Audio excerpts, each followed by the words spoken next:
सो praise Lord, जय मसीह की सबको। एक बार फिर से आपके बीच में परमेश्वर ने आने के लिए समय दिया, सौभाग्य दिया। प्रभु के नाम की महिमा हो।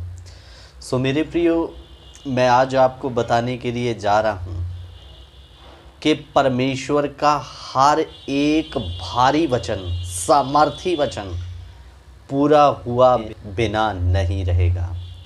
ये ऐसी बातें हम आप तक क्यों लाते हैं कि आप जो जितने बाइबल के परमेश्वर पर या बाइबल पर ईमान रखते हैं, आप उस जीवत कलाम पर विश्वास रखते हैं जो अधूरा नहीं है, संपूर्ण पवित्र शास्त्र है। हालेलुया मेरे प्रियो, इसीलिए इसका एक भी वचन ऐसा नहीं जो पूरा हुआ बिना नहीं रहेगा। सब एक, हर एक बिंदु मात्रा इस धरती पर घटे बिना नहीं रहेगा, चाहे वो स्वर्ग, चाहे आसमान, चाहे धरती हो मेरे प्रियो।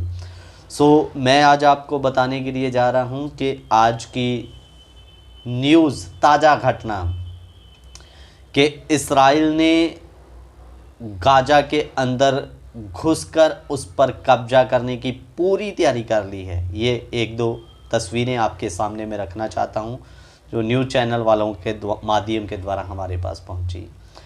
इसराइल गाजा के अंदर घुस चुका है और बहुत जल्द गाजा के ऊपर इसराइल का कब्जा होने वाला है।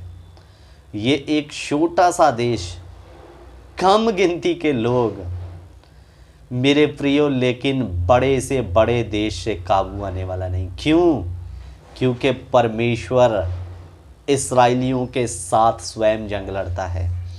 और मैं आपको यकरिया नबी का एक वचन बताना चाहता हूँ। वो क्या कहता है इसराइल और यरूशलेम के बारे में।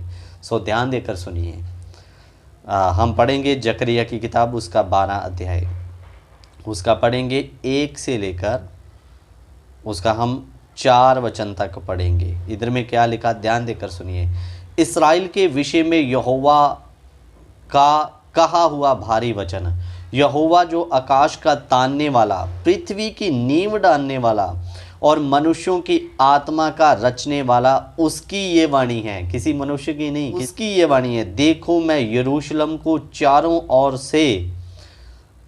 ओर की सब जातियों के लिए लड़खड़ा देने के मद का कटोरा ठहरा दूंगा। और जब यरूशलेम घेर लिया जाएगा तब यहूदा की दशा ऐसी होगी। उस समय पृथ्वी की सारी जातियां यरूशलेम के विरुद्ध में इकट्ठी होगी।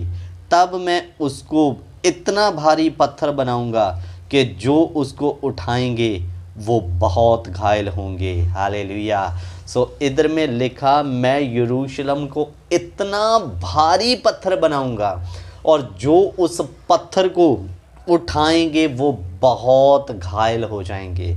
सो मैं 4 वचन भी आपके लिए पढ़ना चाहता हूँ। यहोवा की ये वाणी है, उस समय मैं हर एक घोड़े को घबरा दूंगा और उसके सवार को घायल करूंगा, परंतु मैं यहूदा के घराने पर कृपा दृष्टि रखूंगा जब मैं अन्य जातियों के सब घोड़ों को अंधा कर डालूंगा। सो मेरे प्रियो, कहने का मतलब इधर परमेश्वर कहता, मैं यहूदा के घराने पर अपनी कृपा दृष्टि बनाए रखूंगा। सब जातियां जब यरूशलेम को घेर लेंगी, उसकी दशा ऐसी हो जाएगी कि उसको चारों तरफ से घेर लिया जाएगा। जैसे कि आज कितने देश इसराइल के विरुद्ध में खड़े हो रहे हैं और मेरे प्रियो, उसको नाश या नष्ट करने की तैयारियां की जा रही है। तो वचन में क्या लिखा, जब उसको चारों ओर से घेर दिया जाएगा, मैं यरूशलेम को एक भारी पत्थर बनाऊंगा और जो भी उस पत्थर को उठाएगा वो घायल हो जाएगा। वचन में लिखा। हालेलुया। सो मेरे अजीजों, फ़लस्तीन को लगा था कि शायद हम कुछ आतंकियों के द्वारा इसराइल पर बमबारी करके या उसका नुकसान करके उसे बहुत जल्द हम लोग हड़प लेंगे, जहाँ उस पर कब्जा कर लेंगे। लेकिन इसराइल भले ही गिनती में छोटा है, लेकिन उसकी सामर्थ्य या उसकी ताकत स्वयं उनका परमेश्वर यहोवा है। तो वचन में लिखा, मैं यरूशलेम को इतना बड़ा पत्थर बनाऊंगा, जो उसे उठाएगा वो घायल हो जाएगा। और मेरे प्रियो, इसका नतीजा गाजा के अंदर इस्राएल पूरी रीति से घुस गया है, उनकी सेना, उनके टैंक, और बहुत जल्द गाजा के ऊपर इस्राएल का कब्जा होने के लिए जा रहा है। सो मेरे प्रियो, इस्राएल से पंगा लेना हर एक के बस की बात नहीं है। क्यों? छोटा है, लेकिन उनके पीछे एक सबसे बड़ी ताकत स्वयं परमेश्वर खड़ा है।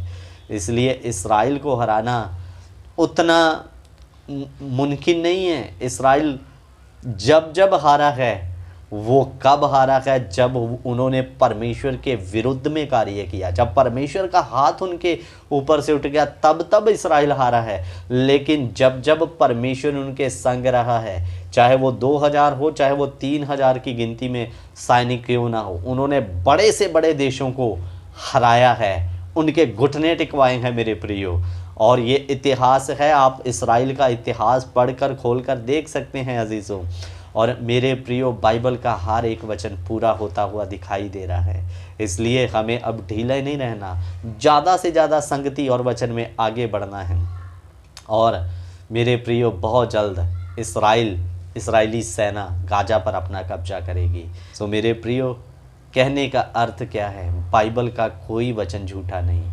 इसलिए हम कभी कभी गाना भी गाते हैं, तू सच्चा है प्रभु, तू झूठा नहीं है। हमारा परमेश्वर झूठा नहीं है। उसका वचन कैसे झूठा हो सकता है? उसका वचन सामर्थी है, परमेश्वर सामर्थी है, परमेश्वर स्वयं वचन है। इसलिए उसका वचन हर एक पूरा होगा। अगर आपको ये वीडियो नॉलेजफुल लगी तो आप जरूर लिखें, बाइबल का हर एक वचन पूरा होगा। हालेलुया। क्योंकि वचन जीवत वचन है, इसका एक बिंदु भी नहीं टलेगा। इसलिए मेरे अजीज़ों, सोचकर देखिए, जो परमेश्वर इस्राएल के साथ इतना वफादार है, क्या वो आपके साथ वफादार नहीं होगा? इसलिए मैं पंजाब के मसीहियों को एक सुझाव भी देना चाहता हूँ। अभी बीते दिनी बाबा भागेश्वर नाम धमकी देकर गया, और हालेलुया शब्द का उसने कुछ मतलब भद्दे शब्दों के द्वारा उसने कुछ बोला था उस शब्द को। तो आपको कुछ करने की आवश्यकता नहीं है। जब इस्राएल का परमेश्वर इस्राएल के साथ लड़ रहा है, तो ये गीदड़ों जैसे धमकियां देने वाले भगेश्वर धाम क्या उखाड़ पाएंगे मसीहत का? इसलिए घबराया ना करें मेरे अजीजों ऐसे लोगों से। ऐसे कई आए और कई गए, आप बस चुपचाप देखें, परमेश्वर आपके संग में अपने लड़ाई को स्वयं लड़ेगा। ऐसे गीदड़ों से डरे ना, ये कुछ नहीं है यहोवा के सामने। ऐसे कई आए और कई चले गए, और भी आने वाले समय में आते रहेंगे। लेकिन आपका और मसीहत का कोई कुछ नहीं बिगाड़ सकता, क्योंकि वो परमेश्वर हमारे साथ है। सो प्रभु आप सबको आशीष दे। जय मसीह की। God bless you.